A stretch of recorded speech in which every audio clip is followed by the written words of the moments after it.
We live in an extraordinary time. Never has it been so easy to show off your work or to see the work of other talented designers and developers. This is both advantageous and a bit of a drawback as well. While you can now see amazing works more readily, it's also more challenging to be noticed if you don't know how to be seen. To best be seen, you need to harness the power of the most appropriate medium or channel of communication. You can speak through low fidelity media like pen and paper, or high fidelity media like video, motion graphics, or interaction.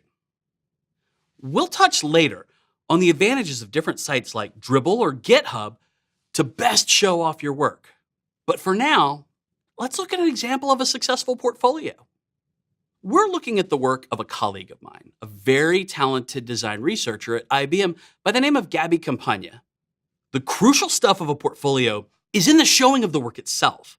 So we'll start with an example that explains the work well and gives some insight into the process that produced the end result.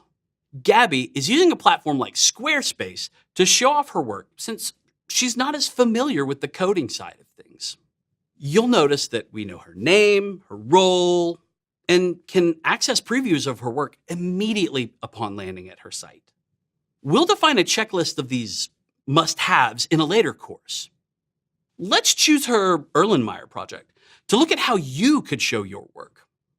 As soon as the screen loads, we're greeted with a description of the project.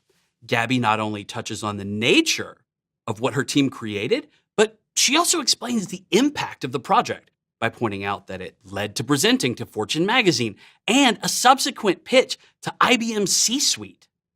She even cross-references a story she wrote for Medium for better social media traction. Next, we see the images of her team in context of how they created the solution. There are images of their working environment as well as a progression of images, showing the constant improvement of fidelity in the actual project effort. For her About and Resume pages, you'll see content that reflects her interests as well as her accomplishments, respectively. By the way, be sure if you have a resume page to keep it updated and in the form of live text rather than in an image form. This helps with both search engine optimization and accessibility.